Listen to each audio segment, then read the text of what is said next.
এই মুহূর্তে কেন্দ্রীয় শহীদ মিনার থেকে সরাসরি যুক্ত হচ্ছেন সহকর্মী মুনতাসির মামুন। মুনতাসির, অমর ২১শে ফেব্রুয়ারির যে আনুষ্ঠানিকতা সেগুলোকে কেন্দ্র করে কেন্দ্রীয় শহীদ মিনারের প্রস্তুতি কেমন দেখছেন এবং সার্বিক নিরাপত্তা ব্যবস্থা কেমন?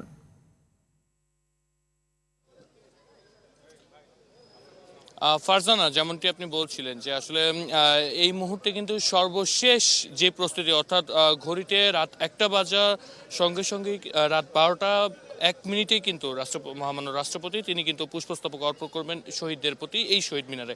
এবং সেটিকে কেন্দ্র করে কিন্তু আসলে এসবি এবং অন্যান্য যে গোয়েন্দা সংস্থা থেকে শুরু করে অন্যান্য আইনশৃঙ্খলা বাহিনী যারা রয়েছেন তারা কিন্তু খুবই তৎপর রয়েছেন। আমি যদি আপনাকে একটু দেখাতে চাই যে এই মুহূর্তে কিন্তু শহীদ মিনারে চলছে শেষ মুহূর্তের প্রস্তুতি।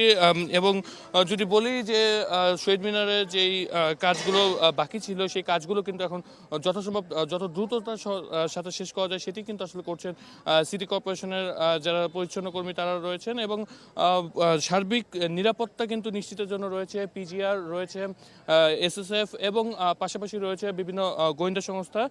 যদি আপনাদেরকে একটু জানানোর চেষ্টা করি যে এই যে শহীদ মিনার, এই শহীদ মিনার কিন্তু আসলে মানুষের এবং বাঙালি জাতির জন্য কিন্তু একটু অবিচ্ছেদ্য অংশ বলেই কিন্তু আসলে তারা বলছেন। এবং যদি আপনাকে আরেকটু বলার চেষ্টা করি যে আসলে সকলেই কিন্তু দেখতে আসছেন এই শহীদ মিনারের সর্বশেষ পরিস্থিতি। এবং আপনাকে এই মুহূর্তে কিন্তু দেখানোর চেষ্টা করছি যে আসলে আইনশৃঙ্খলা বাহিনী তারা কিন্তু আসলে চলে এসেছেন এবং বিভিন্ন উৎসুক জনতাও কিন্তু আসলে এখানে চলে এসেছেন এই শহীদ মিনারটিকে একবার দেখার জন্য। এবং রাত পোহালেই কিন্তু আসলে তারা এখানে পুষ্পস্তবক অর্পণ করবে এমনটি কিন্তু আসলে আমরা জানতে পেরেছি। অর্থাৎ আমাদের কাছে সর্বশেষ তথ্য যেটি রয়েছে সেই অনুযায়ী প্রথমে মহামান্য রাষ্ট্রপতি, এরপরে প্রাইম মিনিস্টার এবং এরপরে দলীয় লোকজন এবং পরবর্তীতে কিন্তু আসলে সাধারণ জনতার জন্য এই শহীদ মিনার উন্মুক্ত করে দেওয়া হবে বলে আমরা জানতে পেরেছি। তো এই ছিল আসলে আমার কাছে